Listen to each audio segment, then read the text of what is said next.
ప్రభా నాయన తండ్రి యేసానికి స్తోత్రాలు ప్రభా నాయన. ఈ యొక్క కూడిక అంతటి కూడా నాయన తండ్రి నీకు మహిమాతకరంగా జరిపించు. మీరుండండి ప్రభా, ఎవరైతే వారు మంచిగా ఉంటారో నా ప్రభా, మా మంచిగా ఉండండి అయ్యా. వాక్యంలో నాయన పాటలో ప్రార్థన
ప్రతి విషయంలో కూడా మా అందరూ ఎప్పుడు నా గురించి అమ్మను వెళ్ళిపోతావు అమ్మను వెళ్ళిపోతావు అనేది.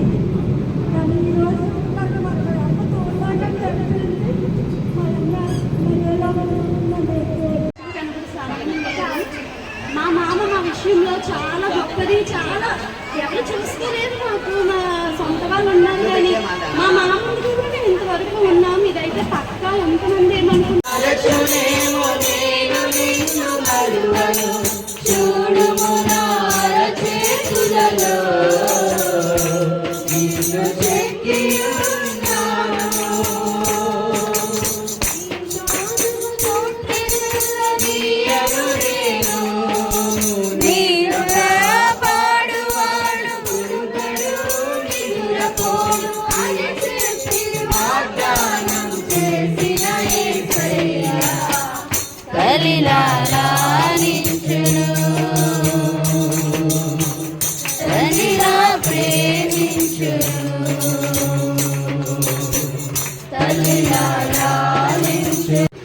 పరిమిత కథ అంటూ అంటున్నాడు.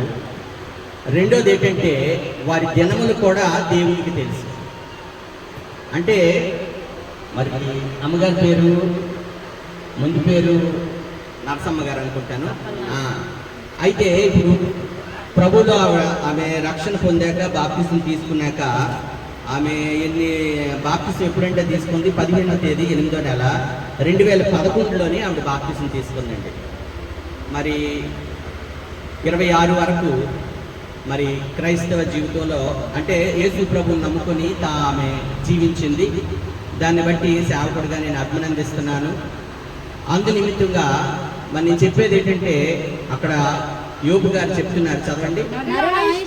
నరుల ఆయుష్కాలము పరిమితి గలది. పాత నిబంధనలో మోషే గారు అంటాడు, నరుడు యొక్క ఆయువు 70 సంవత్సరాలు, అధిక బలమైతే 80 సంవత్సరాలు, ఇంకా బ్రతుకుంటే ఆయాసం దుఃఖమే.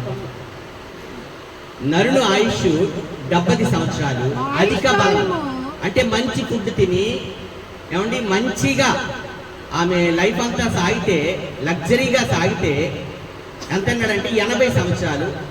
ఇంకా బ్రతుకునేది కష్టము, వ్యాధి, బాధ, ఇబ్బందులే అన్నాడు. అందుకే యోబు గారు కూడా అంటున్నాడు, ఒక పరిమితి ఉంది, నరుడు చచ్చిపోవడానికి ఒక పరిమితి ఉంది, ఒక కాలం ఉంది. ఆ కాలంలో పుట్టినవాడు చచ్చిపోక మానడు. అంతేకాదు ఏ దినాన్ని చచ్చిపోతాడో కూడా దేవునికి తెలుసు.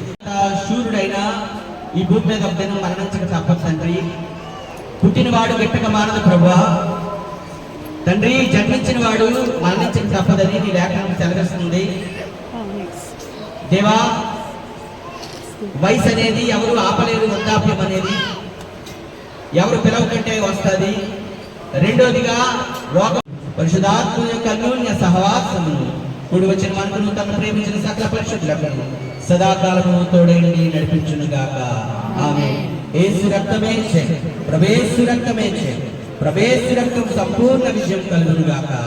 ఆమేన్.